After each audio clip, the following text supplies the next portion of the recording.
welcome you to the second event that we have around transgender and non-binary topics. We've been leaning into LGBTQ plus History Month here at the UK. And as a really lovely follow-on from the discussion we had earlier in the week from two transition women, we have Cheryl Guerin and Anthony De Rojas from the MasterCard team in the States, actually. So they've joined us on their mornings, hopefully with some coffee already in their systems, to talk to us about a campaign that really resonated with two of the key points that Jen and Tabby spoke about earlier in the week. One of those points was really normalizing the existence and validating the identities of transitioned people, and also making sure that we as media and marketing people are sensitive in terms of our approach to how we represent them in our communications. So without further ado, I'm going to hand over to Anthony and Cheryl to take us through the detail of their True Name campaign, which kind of does both of those things. And we will have question and answers at the end of this session. So if you do have any burning questions as we go through, please pop them into the chat and we will hopefully get those answered. And just a little bit of house admin. So Anthony, I believe, is going to share a presentation. In this forum, it probably works best if you click the little speaker view tab on the top, just so that Zoom will focus in on Cheryl and Anthony as they talk through the presentation. So thank you guys for coming on board. Anthony and Cheryl, yeah, over to you guys. Wonderful.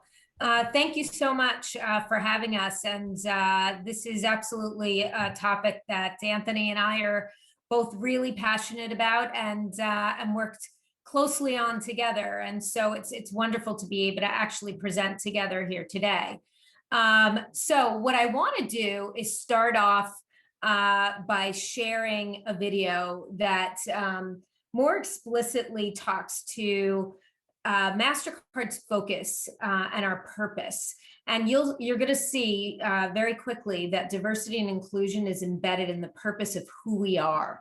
And so it'll give you a little bit of broader context, and then we'll dive into what we did specifically in this case. So I'm going to have Anthony advance us to share the video.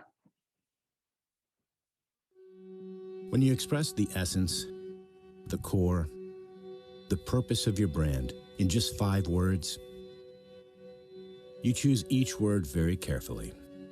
Here is why we chose this one.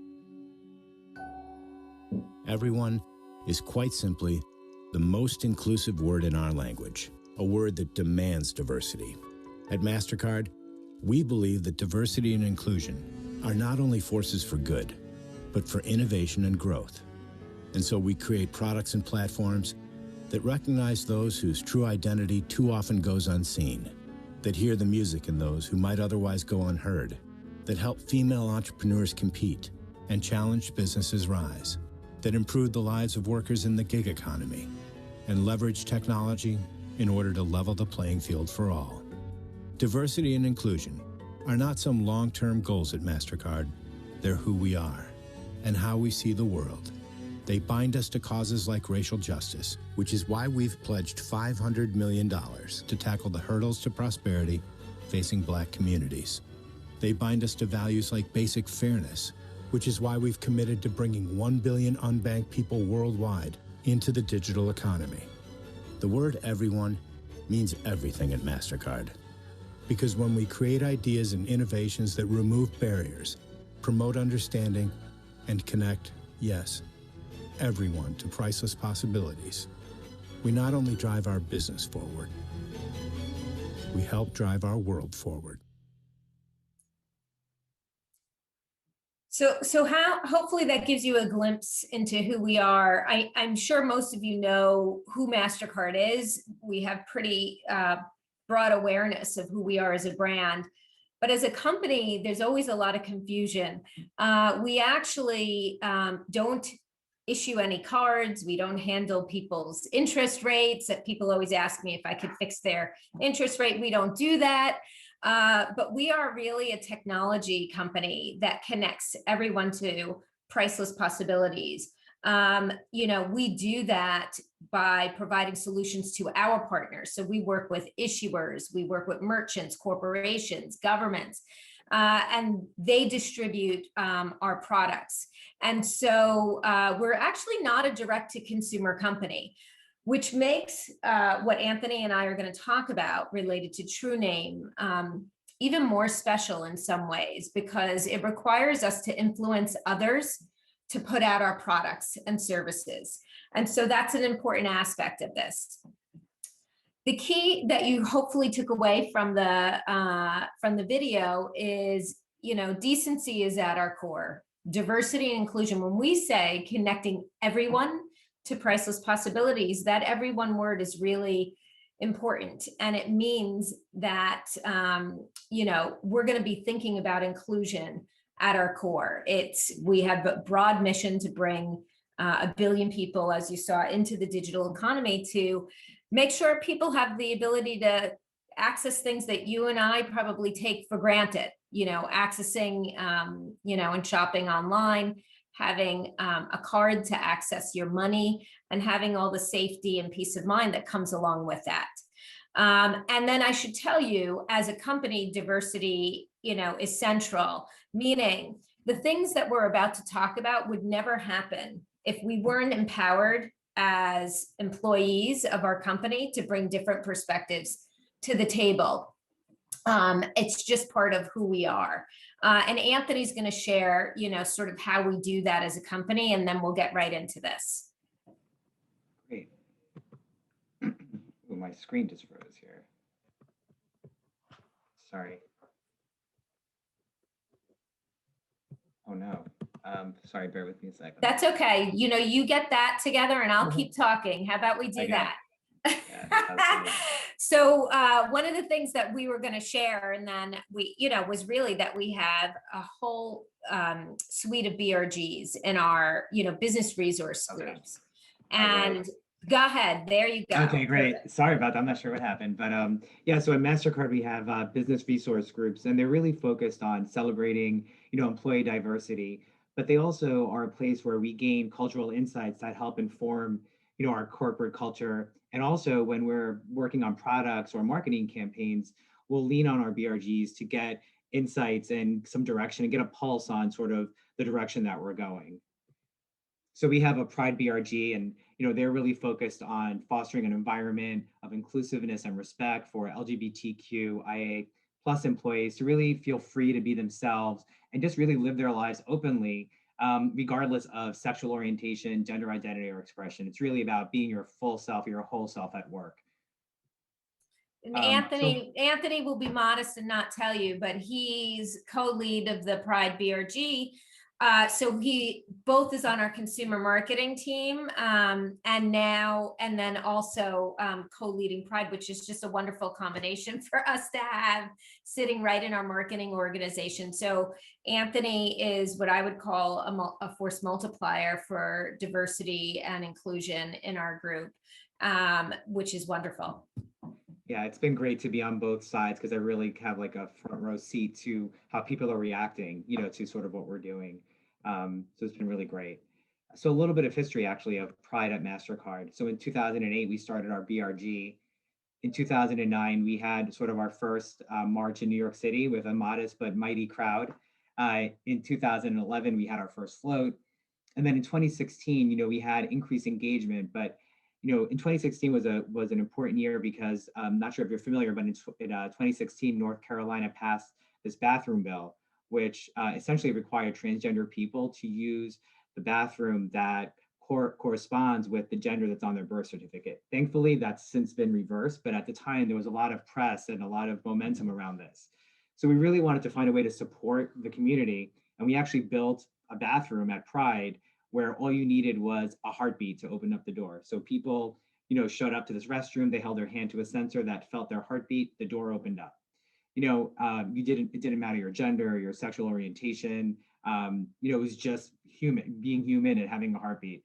And we thought that this was a great way for us to show support for this community in a time when they really needed the support.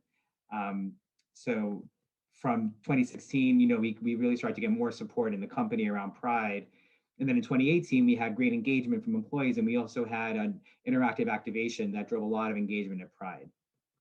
So when we got to 2019 and World Pride was happening in New York City, the world was coming to celebrate here. It was also the 50th anniversary of the Stonewall riots. So it was a very special year, an important year. And we really wanted to be a force for change and impact. We wanted to really support the community in a bigger way. We wanted to be more than just, a logo on a sea of other logos, or being a sponsor. We really wanted to do something that was important and felt like we were, supporting and doing good for this community. So we started doing marketing research, and we came across this, powerful insight and this truth that for transgender and non-binary people, oftentimes the name that's on their card products doesn't always reflect their true identity or who they are. We learned that 60% of transgender people report experiencing discrimination when they're applying for a name or gender change, which actually causes many to just forego the name change process altogether. 68% said that none of their IDs they have matched the name and gender that they prefer. And then 1/3 of individuals who've shown IDs with a name or gender that doesn't reflect, the way they're presenting, often, reported being harassed, denied services, or even worse. So at the end of the day, without a legal name change, the payment card that they're using for, everyday purchases or just going about their daily life can serve as a source of sensitivity. And we actually spoke to, people at our agency, trans people at our agency, and more and beyond, who've actually been in situations where they've showed a card and just have had this, like, just not the optimal experience. So, we took this back and we felt that this was something we could really help with, and maybe ease this pain point a little bit. And we felt like there was something we could do about it. And So, Anthony, oh, yeah. I mean, if I could just add one of the important things, and real pivots, we had a long-standing campaign, Acceptance Matters, right? Our hashtag Acceptance Matters. So we were out there throughout all those years that you saw Anthony share with a point of view that acceptance matters, and we were creating dialogue and education around that, which was great. But the key here was that it's so important for all of us as marketers to know that the time of messaging alone has sort of passed. It's all about action. So, digging in and understanding these facts and understanding the community and the different segments within, and learning if they had any pain points with our products. This was a conscious agenda to make sure that we were no longer just saying, but that we were taking action and doing something to continue connecting with the community in an authentic way. So, and then go ahead and take it away. But I think this is an important point. No, that's a great point. So as we started to, really come up with this idea, it was all about internal partnership, and we really brought the team in MasterCard together. We had to work, across legal and franchise to make sure we could actually do this. And with our franchise team, did any rules need to be updated? We worked with our product team to make sure we could bring this to market. And if there were, any barriers, can we get past them?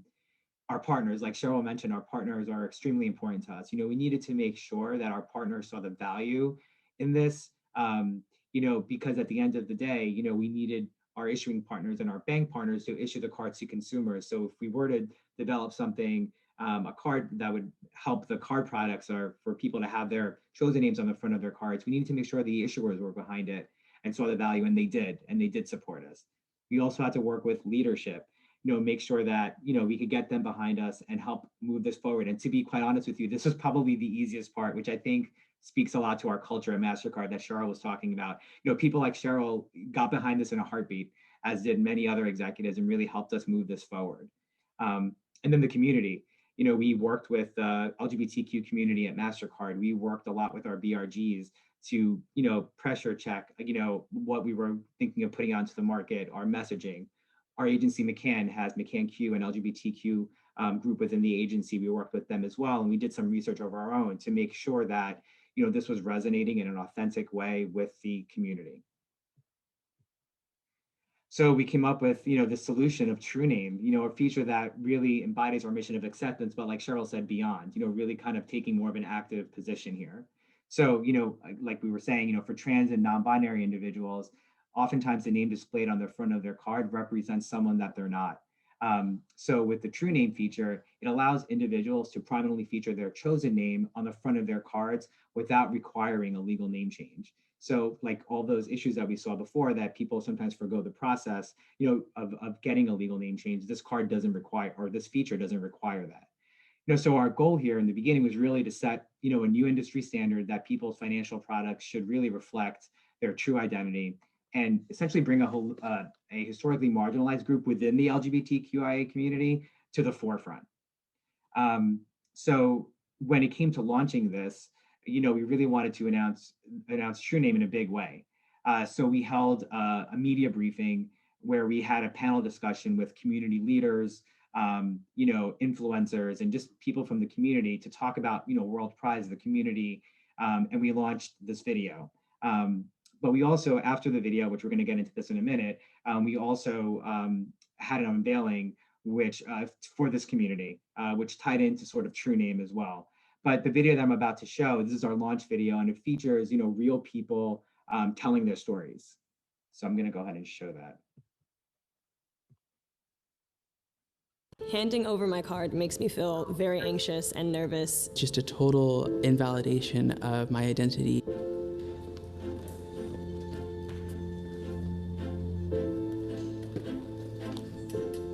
I tried not to focus on that because it happens so often. I used to have moments of anxiety and moments of panic. It puts me in a place where I feel like I'm in danger. It just sucks every single time. They look at it and they look at you, and they look at it and they look at you. Oh, is this actually you? Are you serious? Oh my God. Stop. That's so cool. That's incredible. That's who I am. That's who I actually am.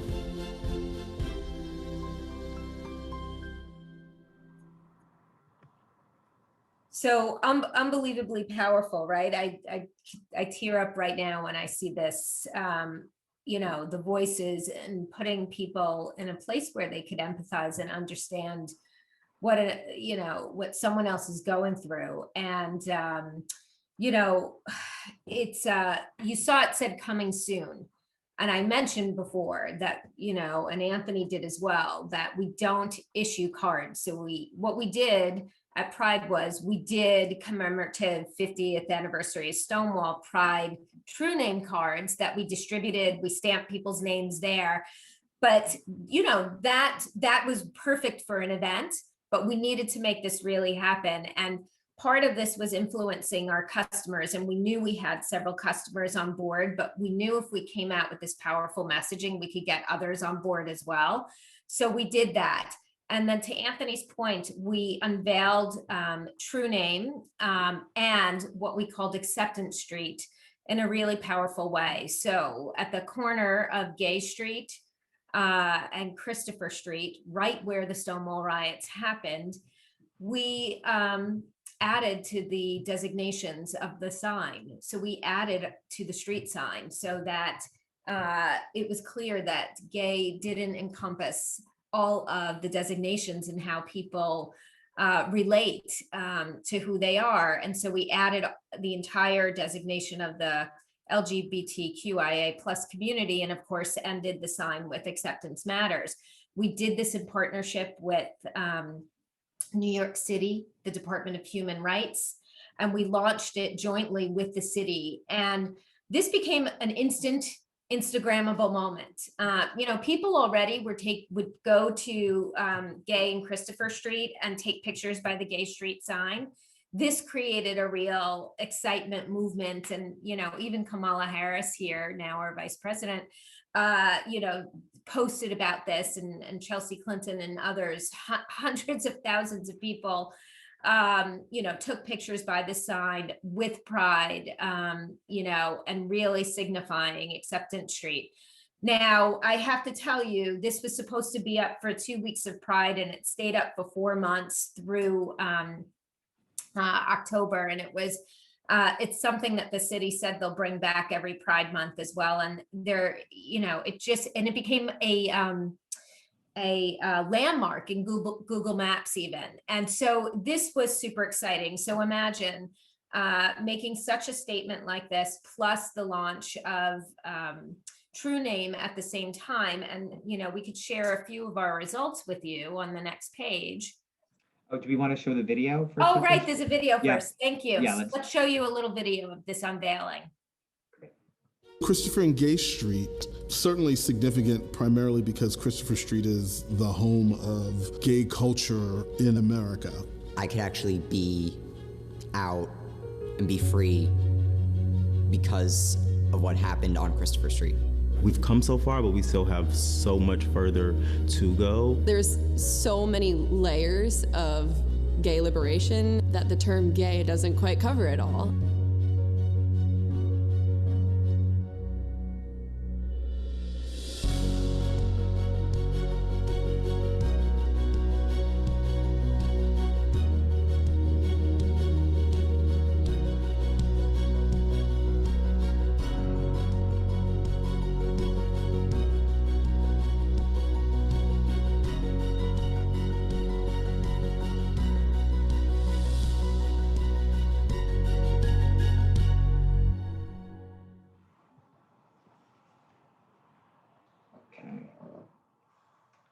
There we go. I'm off mute. We also had awesome, you know, at-home units, also reminding people that they should go see and visit Acceptance Street, and it was really exciting. But you know, it's a marketer's dream to earn media. I know this is a mantra in my group. For every dollar we spend, we want to earn $1 back at a minimum. And in this particular case, between the social and the media coverage, we had a 19-to-1 earned to paid ratio, which was just so exciting. And it just, everything we did connected with so many people. And it just created a sense of pride for the community and beyond. And so this was really exciting.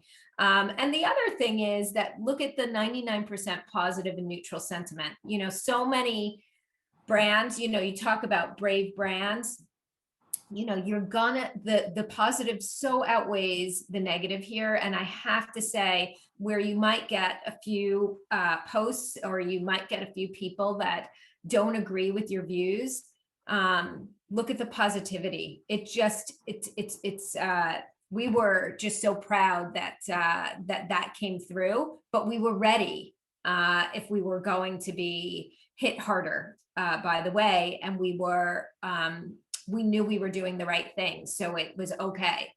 And then, you know, most important, of course, is getting these cards into people's hands. And so we launched initially with BMO Harris Bank, which is a regional bank in the US, and then now with Citibank and Superbia, which is an LGBT focused credit union, and others are lining up to launch. And I can tell you one of the other gratifying things was, you know, we got a note after this launch from BMO Harris Bank, from one of their bank managers, that a trans individual and couple came in to the bank and was talking about just this issue related to, you know, their legal name, et cetera. And the branch manager was proudly able to offer True Name and sent us a note that said that he had never felt more human in his life than when he was able to offer this True Name card to the couple that came in. So I, you know, proudly, you know, Anthony and I gush over this. You know, I would tell you one thing that's really important here is that, you know, ironically, this wasn't a major technology change of a product, and it stumped people in some ways that it wasn't a major, you know, what technology do we use to fix this problem? There was no actual security issues. We had already said there's no requirement for signatures at the point of sale. So merchants actually, some still do, but they don't have the prompt for signature at the point of sale. We had already told the issuers they don't have to have a signature on the back of cards. This was a process change of collecting for our banks to start collecting preferred name during acquisition. And certainly for customers, they already have already. And frankly, it's presentment, both in a customer service sense, and then on the presentment of the card, the name. In the back end, you know, where things are required, like credit checks, that's fine. But people can be addressed with respect and dignity, and with their true identity. So they could be proud to hold this product, and they could be safe and secure every day. And I'm going to tell you something.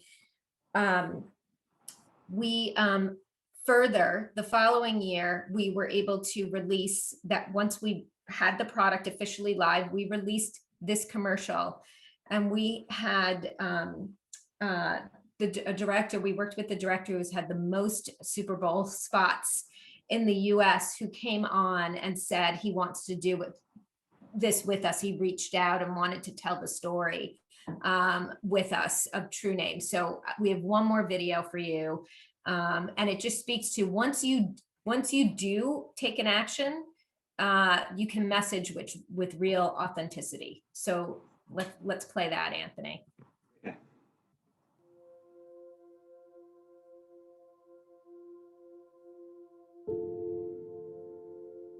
For transgender people, a secure payment doesn't mean protecting yourself from someone buying sneakers with your card. No, if you're transgender, a secure payment means paying for something without being judged, questioned, disrespected, humiliated, harassed, even assaulted, simply because the name on your card doesn't match how you identify. This is about more than just keeping a card safe. It's about keeping us safe. True Name by MasterCard, the first card that allows you to display your chosen name, because that's who you truly are.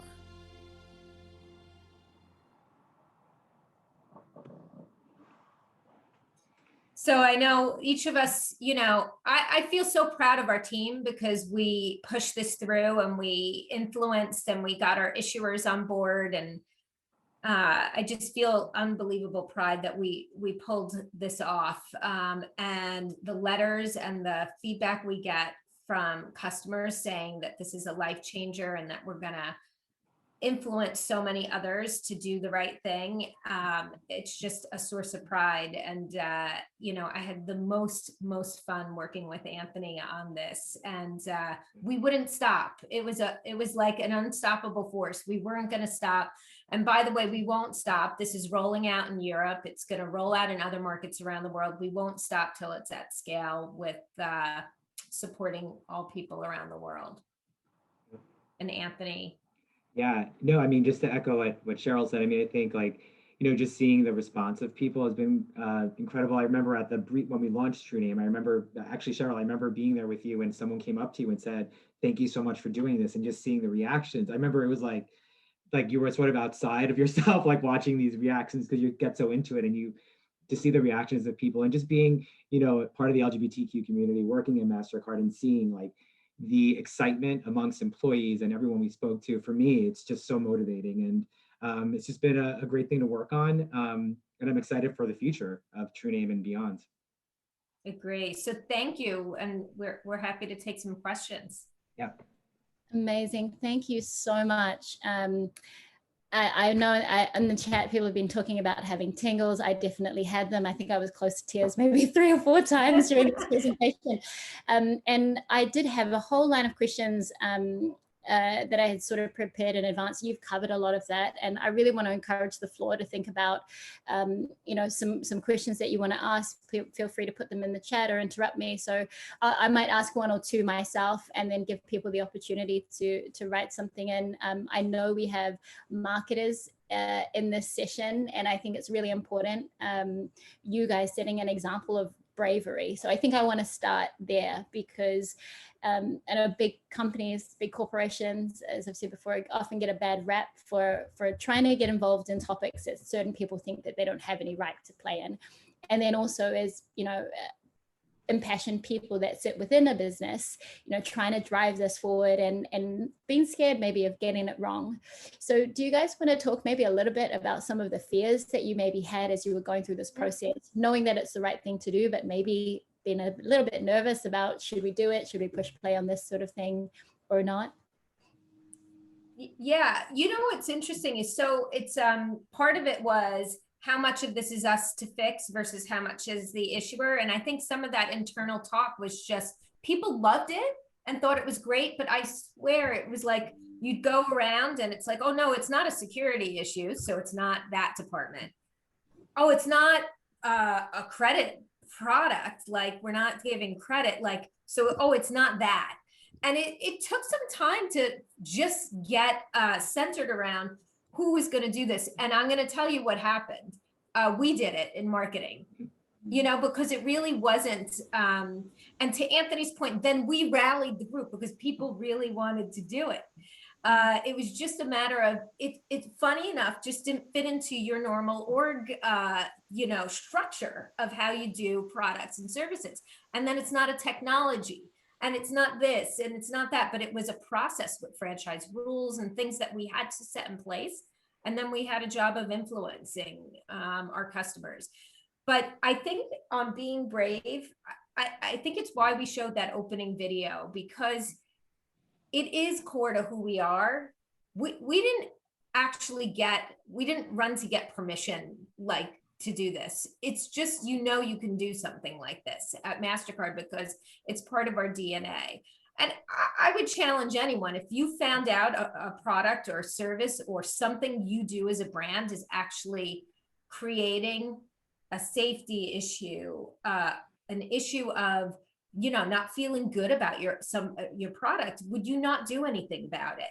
So then if you think of it this way, it's easy to be brave, but it is, I have to say the job is easier here because we have this decency quotient that we talk about all the time. We talk about diversity and inclusion all the time.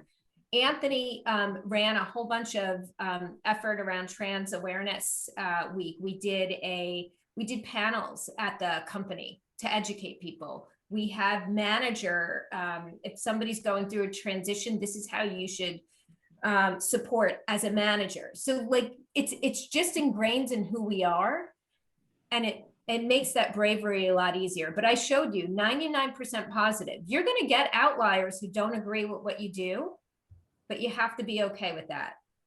Yeah. Great Yeah, stuff. the only thing I would add, sorry, to that was, I thought what was interesting was, like, so for some of those negative comments, a lot of them actually corrected themselves. We started a dialogue, and you'd see on social how, educational moments actually happened. And I thought that was really interesting, too. Yeah, perfect. Amazing. It's really, really is important for big brands to be influencing other big brands. So great stuff. I have one more question before I go to the ones that are coming through. And I think potentially it's a question, it's possibly more of a comment. As I was looking through your video content, and I came across one or two of those outliers. And I think the key thing that stuck for me was, it seems like an innocuous change on the surface if you're not a part of that community, but all of these microaggressions, and you could take that as a microaggression, as something that it seems like a small change, but it made a huge difference to these people. And the discussion that we talked about earlier in the week with Tabby and Jen, they were talking about just being validated as a person, and and being humanized in that way. So really excited. I think Fran mentioned as well, really excited for this to roll out in Europe. I think there'll be a ton of people waiting with bated breath. And maybe the point that I want to land on is that with the brands that are kind of present in this discussion, is to think that maybe it is a small change that they're making to their product, but it might mean a whole lot to a community, right? Yeah, absolutely. Okay, great. So I have a question that's come up from Anna. How do you address it internally as a financial organization? So system setup, managing a chosen name on a card, and the legal name for paperwork, legal purposes, if there wasn't an official name change. So how did you guys? Yeah. So, I mean, this was the interesting part about it, and why I said it stumped us at first, because we don't collect any personally identifiable, we don't issue the card. So what we did was we worked with our legal and our franchise team. We made sure the stage was set, you know, no signature required at the point of sale, no no signature required at the you know, no on the back of the card, you know, if issuers don't want. So just removing barriers, and then, you know, consulting with our banks on what that process would be, which is simply, think of it as a presentment layer. You collect the preferred name. So I may want to be called something else, I don't know, but, you know, and on my, you know, on my card, instead of being called Cheryl, I want to be called Sherry. And so anyway, when I do that, I put my preferred name. All the back end systems tie back to credit checks and all the legal things that banks need to do, and you know, and our auth and settlement and how we deal with that, those systems. Like when you go in to make a transaction, but the front end presentment, and we said importantly customer service too. So don't just change the card, change the way you address somebody from a customer service in every channel. And so it became it's a presentment layer, really. But it's funny, right, Anthony? And Anthony, yeah, you spent a lot of time with legal on this too, right? Yeah. On what you could and couldn't do. Yeah, exactly, 100%. And yeah, and then, you know, we went through, you know, the different sort of groups that we needed to. And then when talking with the issuers, it was just about figuring it out. And like Cheryl said, it was like including things like a preferred name field, and then and that sort of thing. So it was like it seemed like a big change, but when we got down to it, it was actually something that was doable, you know, for sure. Amazing. We actually have a question from Carol, who's part of our IAA team out of North America. Carol, did you want to actually ask your question in person? Sure, happy to. Hi, Cheryl. Hi. Lovely to meet you. My name's Carol. I'm the U.S. chapter president, and I work in fashion and in technology. So, many of the things that you shared today ring really true for me. As being an American, as you also know, yesterday the U.S. government passed an historic bill in favor of the LGBTQ community, but it was, as you know, also politically divided. Yes. Do you believe that corporations like yourselves are going to be the real drivers of change as it relates to feelings about acceptance? Where are you coming from as an organization, and how does that? Yeah. And how does that manifest in the company? Because my second question, which was kind of part B to this, was how important is the conviction of your CEO and your board and your leadership in really staying the course? Because opposition will come and there are ways of dealing with it, but that seems to be where really the rubber hits the road. Exactly. I mean, this is a trend that's been happening. You know, first question, you know, on is it a company's responsibility? And the reality is it's an expectation now on consumers. So companies, if they're not involved in having a societal focus, right? What good do you naturally bring to the society? And then what else can you bring? It's now an expectation. And, you know, consumers, we talk about this all the time, they vote with their wallets, and more, and especially the younger generation, they want to, you know, support companies and buy from brands and that have the same values as them, right? And so I don't think it's an imperative. So I think that's one. Two, thank goodness, I'm telling you that our CEO with conviction, we talk about it as a company all the time. He calls it DQ, decency quotient. You know, we're obviously a public company. We need to make money, right? And we, you know, this is what we're doing. But part of that is about making sure you're giving back to society and pushing the world forward in better ways. So we consistently will make commitments. You know, we are doing this in sustainability now too. So whose job is it to make sure that we live in a sustainable world?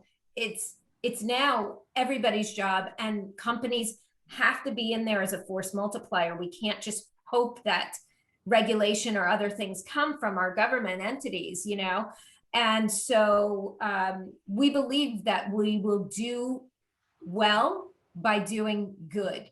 And Right. it is, I don't think, and I'm trying to think of, we never went to our CEO for approval on this product, but he talks about it with pride.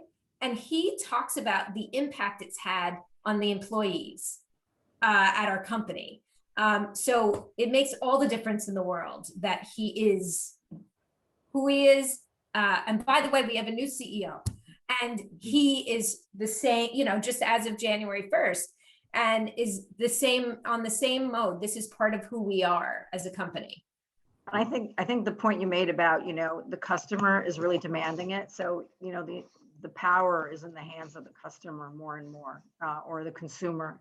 And that's really, I think that's what they're voting. They're voting with their dollars for which brands they want to be a part of. So thank you for that. Okay, I've got one question before I then go to Ben's one, because I think it's quite good.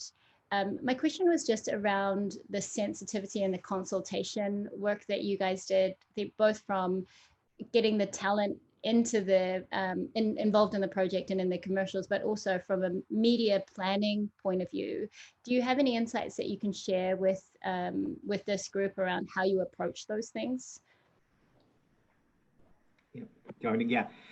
So yeah, from a media planning perspective, you know, we wanted to, you know, from like a target audience perspective, we wanted to make sure that we were, you know, targeting LGBTQ community members, but also specifically trans and non-binary, but then also allies and beyond, right? Because I think it speaks to the point that you were speaking about earlier, which is it's really about, you know, going beyond the community and educating people and bringing them in and helping them understand, you know, this sort of pain point.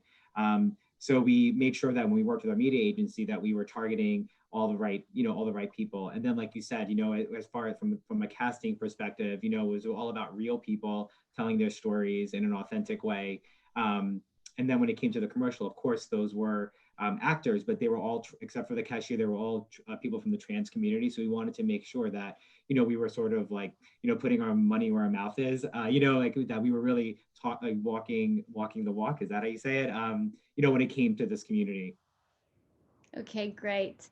And then Ben has asked a question about supporting one community, which then creates a rift or a brand perception shift with another. Specifically, he says, you know, when you were showing up to support the trans community, did you, well, in his case, they have come up with opposition from other diversity groups that believe that they're being devalued in that process.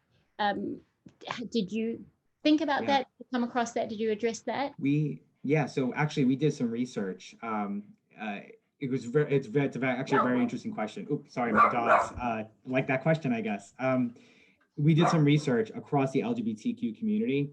So we had different groups. So we had a trans group, a non-binary group, gay men, lesbians, and we actually all of them put the trans group and the sort of like non-binary and these issues at the forefront.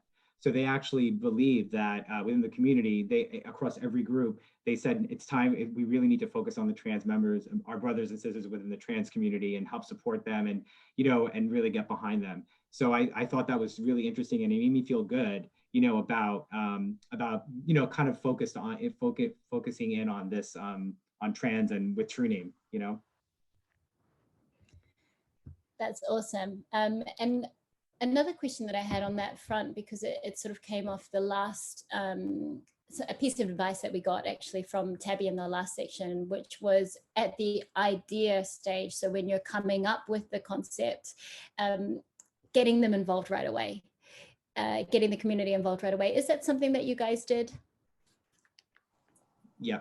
You want to go, Cheryl, on that one? Yeah, I was going to say, because you want to validate it. You want to validate, right? Because if you hear from you hear from a couple of people, right? So we got the initial insight from somebody, you know, and then we said we're gonna go do some testing and see if this is a broader issue. It made sense to us that, you know, and by the way, it's just so interesting too when if talk about diversity within diversity, if you're not talking to the multiple groups like Anthony just talked about, we would have missed it.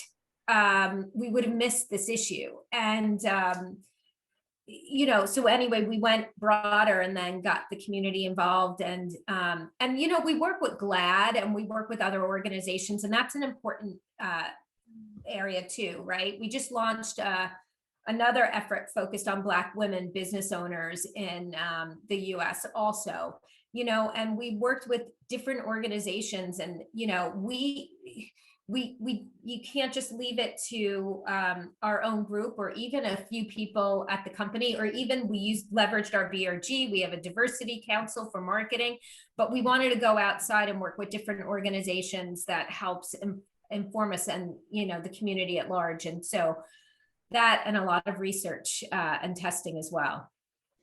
Perfect.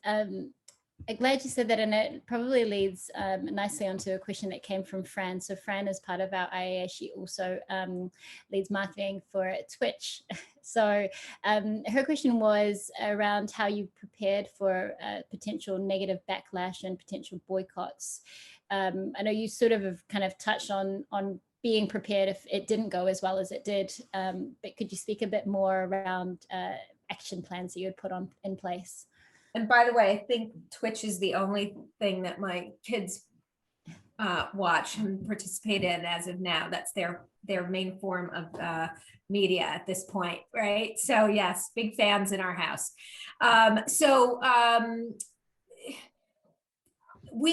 I think you surround yourself with groups and allies, right? So I talked about GLAAD, right?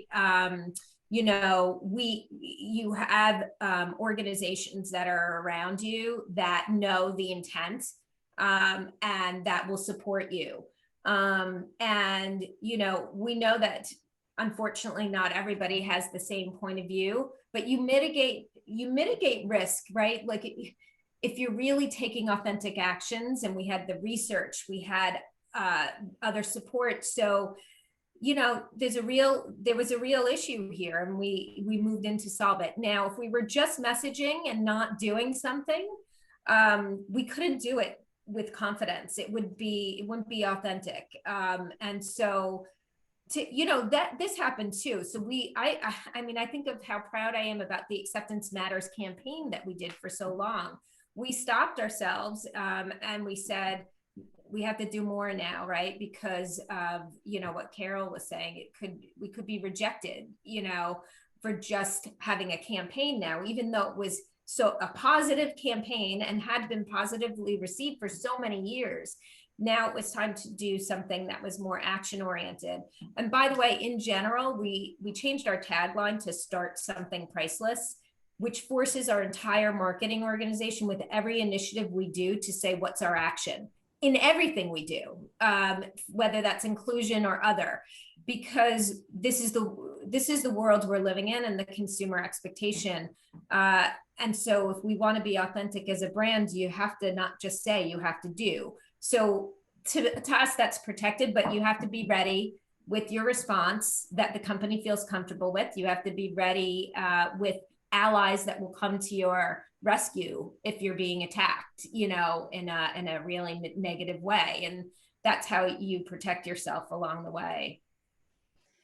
Perfect, thanks. So we are getting close to time, and I wanted to ask one more question before we start to close up. And I think I put it in there, if you could give 3 pieces of advice to this audience of all of the great things that you've said today, three kind of key pieces, 3 key takeaways, what would they be? Well, maybe we'll go back and forth on this. So I would say 1 would be what I just said. Don't just say, do. This is the first, maybe the most important. Mm-hmm. Yep. Anthony. Yep.